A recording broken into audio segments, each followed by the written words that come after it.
started smoking when I was like 10. I smoke a lot more when I'm out with my friends than I do when I'm sitting in the house. But then, even in the house, like, if I need one, then like I have to go for one. I regret starting, but like, I've tried stopping loads, but it just doesn't work. It's depressing because you know that they're dying from a preventable cause. And it's something that could stop tomorrow if they just tried really hard. I would have like more money in that as well if I didn't smoke, because like there's other things to spend it on, but you have to spend it. Just ask yourself, is it worth it?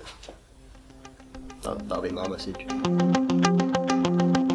In terms of targeting kids, like with the packaging, I think it's disgusting because they're not old enough to make a decision and they shouldn't have to see that. And it's like targeted straight at them. Like it's more in your face type of thing, whereas this one it's all that you won't really read the warnings or the pictures because you're kind of like distracted by the colour. You see that packaging, it doesn't say like what's like in them. It doesn't like give them the full resemblance what they're actually intaking. So it's like false advertisement really. I know Rihanna's posted pictures of herself on the internet. Yeah, and I think Chris Brown has as well. They tried to promote it and it's not something that they should promote. It's not very nice to see. People look up to them and like they're seeing them do that, so they think it's good and that they should do it. So it's just influencing people. It tells you more about like actually what it can do to you. They've just got like little pictures on the back where like you can't see when you're buying them. It would probably make us want to quit smoking. Like I'd probably try like more than what I ever have before.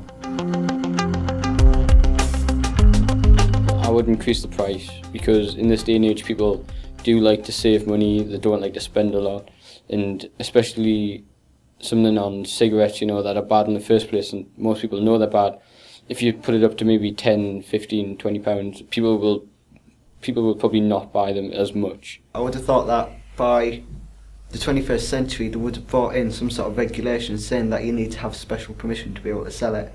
And I think if they did bring that in, then less shops would be able to sell it as freely, and that is once again cut down on people wanting to smoke. If like more adults quit, then there'd be less kids like seeing adults take cigarettes, and then if they're not, and like kids copy what adults are doing, and if kids aren't seeing that, then they won't know to do that in the first place. And they won't be growing up around smoking in their environment when they're from young ages, so they won't have the influence to do it themselves. I can't do anything with the grandchildren, and I used to think they were scared of me because I'm so breathless.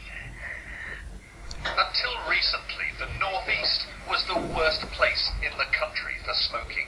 Now the region wants to lead the way to stopping it altogether. Smoking killed part of my family. Don't let it kill yours.